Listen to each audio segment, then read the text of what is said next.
स्वागत है आपका हमारे YouTube channel Hindi Gurukul academy में। कैसे हैं? मुझे उम्मीद है कि आप अच्छे होंगे। यदि आप चैनल को पहली बार देख रहे हैं तो इसको सब्सक्राइब कर लें। यदि आपने सब्सक्राइब किया है तो आप वीडियो को लाइक जरूर करें। तो चलिए शुरू करते हैं आज की क्लास। पहला सवाल कह रहा है कि आधुनिक भारतीय आर्य भाषाओं का विकास कैसे हुआ है? ए मागधी से, बी द्रविड़ से, सी अपभ्रंश से और डी कह रहा है कि रोमन से। तो आपको इसका उत्तर बताना है कि इसका सही उत्तर जो है वो क्या होगा। आधुनिक आर्य भाषाओं का विकास किससे हुआ है? तो आधुनिक आर्य भाषाओं का विकास अपभ्रंश से हुआ है। विकल्प सी उत्तर इसका जो है वो सही हो जाएगा। दूसरे सवाल पर आते हैं। कह रहे हैं कि भाषा का निर्माण होता है, ये आपको बताना है। ए करेक्ट मौन ध्वनियों से, बी व्यक्त ध्वनियों से, सी अव्यक्त ध्वनियों से और डी करेक्ट मुक्त ध्वनियों से। तो आपको बताना है कि भाषा का निर्माण जो है वो कैसे होता है। तो देखिए, भाषा का निर्माण व्यक्त ध्वनियों से होता है, अर्थात हम जो ध्वनि व्यक्त करते हैं उसी से भाषा निर्मित होती है। तो इसके लिए आपका विकल्प बी जो है क्या होगा, वो करेक्ट आंसर हो जाएगा। तीसरे सवाल पर आते हैं। तीसरा सवाल कह रहा है कि खड़ी बोली हिंदी का उद्भव किस अपभ्रंश से हुआ है? ये आपको बताना है। ए कह रहा है अर्धमागधी, बी मागधी, सी पैचासी और पैसाची और डी कह रहा है कि सौरसेनी। तो आपको तीसरे प्रश्न का उत्तर बताना है कि इस तीसरे प्रश्न का सही उत्तर क्या होगा। खड़ी बोली हिंदी का उद्भव जो है किस अपभ्रंश से हुआ है? तो इसका जो उद्भव हुआ है वो सौरसेनी अपभ्रंश से हुआ है। विकल्प डी जो है इसका उत्तर क्या होगा, वो सही हो जाएगा। चौथे सवाल पर आते हैं। चौथा सवाल करें कि हिंदी शब्द का संबंध संस्कृत के किस शब्द से जाना जाता है? ए बिंदु, बी इंदु, सी सिंधु और डी हिंदवी। तो आपको चौथे प्रश्न का उत्तर बताना है कि हिंदी शब्द का संबंध जो है संस्कृत के किस शब्द से जाना जाता है? तो सिंधु शब्द से जाना जाता है। विकल्प सी जो है इसका उत्तर क्या होगा, वो सही हो जाएगा।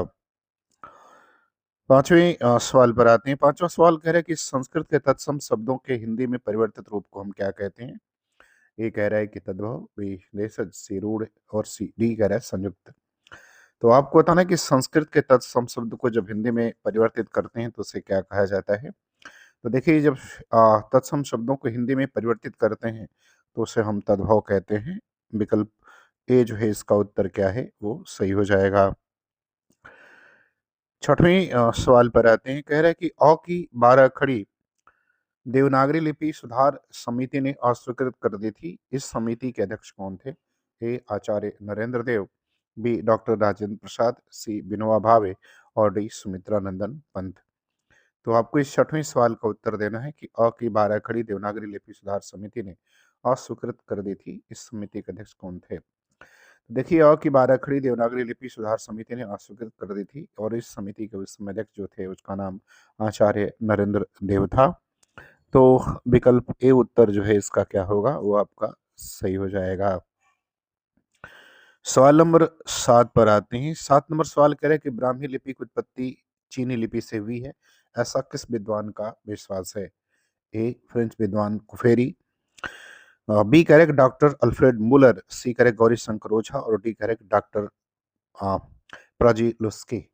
तो आपको ये बताना है कि ब्राह्मी लिपि की उत्पत्ति चीनी लिपि से हुई, ऐसा किस विद्वान का जो है वो विश्वास है? तो ब्राह्मी लिपि की उत्पत्ति चीनी लिपि से हुई है, ऐसा जो है विश्वास फ्रेंच विद्वान कुपेरी का है। तो विकल्प ए जो है इसका उत्तर क्या होगा, वो आपका करेक्ट हो जाएगा। सवाल नंबर 8 पर आते हैं। 8 में कह रहा है कि अखंड का पर्यायवाची शब्द नहीं है, ये आपको बताना है। ए कह रहा है कि अविभक्त, बी अक्षय, सी समूचा और डी कह रहा है कि अनंत। तो जो इसमें अखंड का पर्यायवाची शब्द नहीं है उसे जो है आपको बताना है। तो अखंड का पर्यायवाची शब्द जो है वो अनंत जो है, इसका पर्यायवाची शब्द नहीं है। अनंत शब्द आकाश, व्योम, शून्य, नभ, गगन, अंबर, असीम, अंतहीन, अपरिमित, अविनाशी और ईश्वर आदि का पर्यायवाची शब्द है। बात करते हैं सवाल नंबर 9 की। कह रहे हैं कि आलोक का विलोम शब्द क्या होगा, ये आपको बताना है।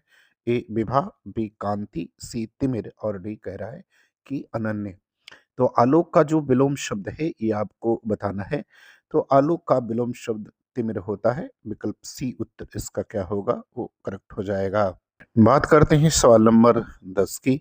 10 नंबर सवाल में कह रहा है कि आदि का एकार्थी शब्द क्या है? ये बताना है। ए कह रहा है कि वात्सल्य, बी कह रहा है मानसिक रोग, सी शिक्षा और डी कह रहा है कि शारीरिक रोग। तो आपको 10 नंबर प्रश्न का उत्तर बताना है कि आदि का एकार्थी शब्द जो है वो क्या है? तो देखिए आदि का एकार्थी शब्द मानसिक रोग है। विकल्प बी इसका उत्तर क्या होगा? वो सही हो जाएगा। व्याधि का एकार्थी शब्द शारीरिक रोग होता है, तो इसका विकल्प बी जो है उत्तर क्या है? वो सही होगा।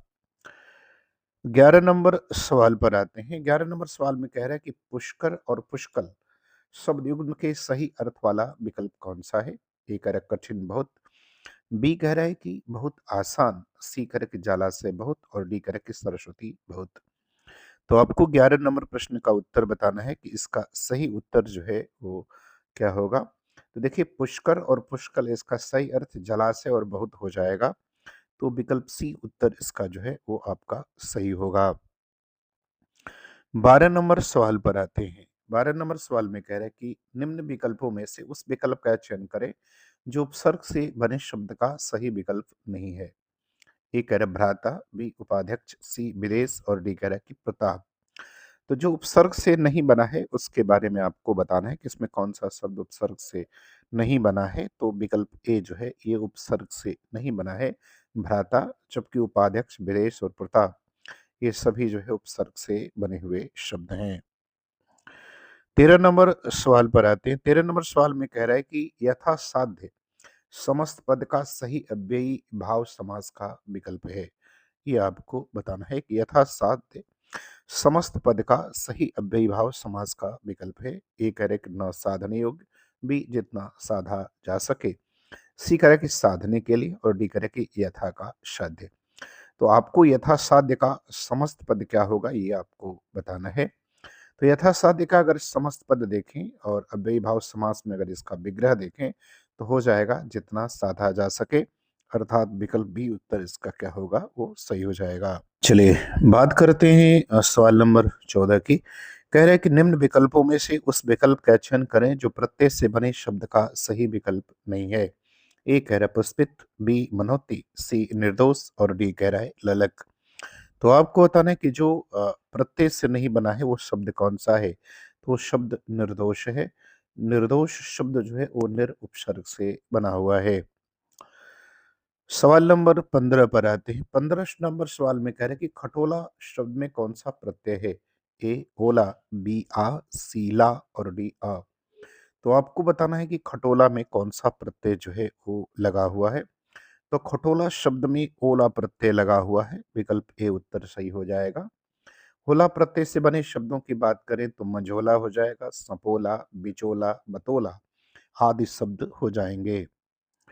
सवाल नंबर 16 पर आते हैं। 16 में कह रहे हैं कि निम्न विकल्प में से उस विकल्प का चयन कीजिए जो भाववाचक संज्ञा का सही विकल्प नहीं है। ये आपको बताना है। ए मनुष्यता, बी घटाव, सी शीतल और डी कह रहा है कि सुखदाई। तो आपको बताना है कि जो भाववाचक संज्ञा का सही विकल्प नहीं है उसका आपको चुनाव जो है वो करना है। तो देखिए शीतल जो है ये भाववाचक संज्ञा का विकल्प नहीं है, क्योंकि शीतल का भाववाचक संज्ञा शीतलता होती है। बाकी सभी जो है मनुष्यता, घटाव और सुखदाई ये भाववाचक संज्ञाएं हैं। सवाल नंबर 17 पर आते हैं। 17 नंबर सवाल में कह रहा है कि निम्न विकल्पों में से उस विकल्प का चयन कीजिए जो मध्यम पुरुषवाचक सर्वनाम का सही विकल्प है। मध्यम पुरुष का सही विकल्प है वो बताना है। ए कह रहा है हमें, बी कह रहा है वे, सी कह रहा है मुझे और डी कह रहा है कि तुम्हारे। तो आपको बताना है कि मध्यम पुरुषवाचक सर्वनाम का जो सही विकल्प है उसके बारे में आपको जो है वो बताना है। तो मध्यम पुरुषवाचक सर्वनाम की बात करें तो इसमें हो जाएगा तुम्हारे, अर्थात विकल्प डी जो है इसका उत्तर क्या होगा वो सही हो जाएगा। उत्तम पुरुष में मैं तुम, मध्यम पुरुष में तू तुम आप, अन्य पुरुष में वह वे यह ये हो जाएगा। सवाल नंबर 18 पर आते हैं। 18 नंबर सवाल कह रहा है कि मेरे सूट में 3.5 मीटर कपड़ा लगेगा। वाक्य में विशेषण का भेद कौन सा है ये बताना है। ए कह रहा है कि निश्चित परिमाणवाचक विशेषण, बी कह रहा है कि गुणवाचक विशेषण, सी कह रहा है कि अनिश्चित परिमाणवाचक विशेषण और डी कह रहा है कि संख्यावाचक विशेषण। तो आपको 18 नंबर प्रश्न का सही आंसर जो है वो बताना है कि मेरे सूट में 3.5 मीटर कपड़ा लगेगा। तो मेरे सूट में 3.5 मीटर कपड़ा लगेगा, इसमें जो है निश्चित परिमाणवाचक विशेषण का भेद है। तो विकल्प ए जो है इसका उत्तर क्या होगा? वो आपका करेक्ट आंसर जो है वो हो जाएगा। सवाल नंबर 19 पर आते हैं। 19 में कह रहा है कि निम्न विकल्प में से उस विकल्प का चयन कीजिए जो जातिवाचक संज्ञा का सही विकल्प है। ए पंकज, बी गोदान, सी कोहिनूर और डी मनुष्य। तो जो जातिवाचक का विकल्प है उसे आपको बताना है। तो देखिए पंकज, गोदान और कोहिनूर ये जातिवाचक नहीं है, जबकि मनुष्य जो है वो जातिवाचक संज्ञा का उदाहरण है। विकल्प डी उत्तर इसका क्या होगा? वो सही हो जाएगा। जातिवाचक संज्ञाएं एक ही प्रकार की वस्तुओं या व्यक्तियों का जिससे क्या होता है? बोध होता है। 20 नंबर सवाल पर आते हैं। कह रहे कि निम्न विकल्पों में से संकेतवाचक वाक्य का सही विकल्प चुनिए। ए कह रहे कि आज मेरा मन कुछ अच्छा खाने का है। बी कह रहे कि यदि तुम सही समय पर इलाज करते तो जल्दी ठीक हो जाते। सी कह रहे कि कृपया अपनी मदद स्वयं करिए। और डी कह रहे कि माली ने आज पौधों को पानी नहीं दिया। आपको संकेतवाचक वाक्य का सही वाला आंसर जो है वो देना है। तो यदि हम प्रश्न के उत्तर की बात करें तो इसका उत्तर विकल्प बी जो है आपका सही हो जाएगा। यदि तुम सही समय पर इलाज करते तो जल्दी ठीक हो जाते। यह संकेतवाचक वाक्य का उदाहरण है। आज मेरा मन कुछ अच्छा खाने का है, ये इच्छावाचक वाक्य है। माली ने आज पौधों को पानी नहीं दिया, ये निषेधवाचक वाक्य का जो है क्या है? ये उदाहरण है। बात करते हैं सवाल नंबर 21 की। 21 नंबर सवाल में कह रहा है कि निम्न विकल्पों में से संयुक्त वाक्य को पहचानिए। ए कह रहे कि रमेश ने काम खत्म किया और वह अपने घर चला गया। बी कह रहे कि मीता नए कपड़े लेकर आई है। सी वह शायद अभी तक नहीं पहुंचा। और डी मैं भी आपके जैसे डॉक्टर बनना चाहता हूं। तो आपको इसमें से संयुक्त वाक्य की पहचान करनी है कि कौन सा वाक्य संयुक्त वाक्य का उदाहरण है।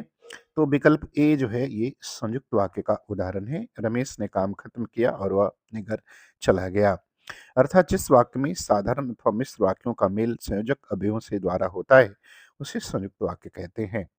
मीता नए कपड़े लेकर आई है सरल वाक्य है। वह शायद अभी तक नहीं पहुंचा संदेहवाचक वाक्य है। मैं भी आपके जैसे डॉक्टर बनना चाहता हूँ, ये इच्छावाचक वाक्य का उदाहरण है। अब आते हैं सवाल नंबर 22। 22 नंबर सवाल में कह रहा है कि निम्न विकल्प में से मिश्र वाक्य को पहचानिए। ए करके शायद वह मान जाएगी। बी गाड़ियां बहुत तेज चल रही हैं। सी कह रहे कि वह घर से निकला था परंतु वापस लौट आया। और डी कह रहे कि आज यदि बारिश हो तो तुम वहीं रुक जाना, यहीं रुक जाना। तो आपको बताना है कि इसमें से मिश्र वाक्य का उदाहरण कौन सा है। तो यदि हम 22 नंबर प्रश्न की बात करें और मिश्र वाक्य के उदाहरण की बात करें तो इसका उत्तर विकल्प डी जो है ये आपका करेक्ट हो जाएगा। आज यदि बारिश हो तो तुम यहीं रुक जाना, ये मिश्र वाक्य का उदाहरण है। शायद वह मान जाएगी संदेहवाचक वाक्य है। गाड़ियां बहुत तेज चल रही हैं साधारण वाक्य है। वह घर से निकला परंतु वापस नहीं लौटा, ये संयुक्त वाक्य का क्या है? वो उदाहरण है। बात करते हैं सवाल नंबर 23 की। 23 नंबर सवाल में कह रहे हैं कि नीचे दिए गए वाक्य के सही वाक्य भेद को पहचानिए। हमने पानी बरसता हुआ देखा और घर में शरण ली। ए मिश्र वाक्य, बी संयुक्त वाक्य, सी सरल वाक्य और डी इच्छावाचक वाक्य।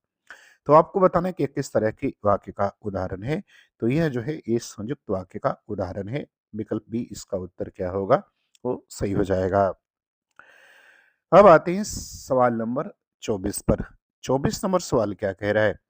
कह रहा है कि संसार की समर स्थली में धीरता धारण करो। इस पंक्ति में कौन सा अलंकार है? ए विप्सा, बी अनुप्रास, सी श्लेष और डी यमक अलंकार। तो आपको बताना है कि इसमें कौन सा अलंकार है। तो इसमें अनुप्रास अलंकार है। ये अनुप्रास अलंकार का उदाहरण है। विकल्प बी उत्तर इसका सही हो जाएगा। सवाल नंबर 25 पर आते हैं। 25 में कह रहे हैं कि जहां किसी वस्तु का इतना बढ़ा चढ़ाकर वर्णन किया जाए कि सामान्य लोक सीमा का उल्लंघन हो, वह कौन सा अलंकार होता है? ये आपको बताना है।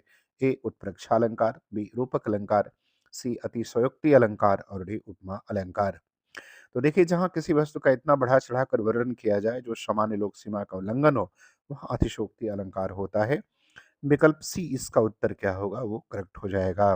बात करते हैं सवाल नंबर 26 की। कह रहे कि जब कोई शब्द अपने मुख्यार्थ को बाधित करके अन्य अर्थ को बताए तब उसमें कौन सी शब्द शक्ति होती है?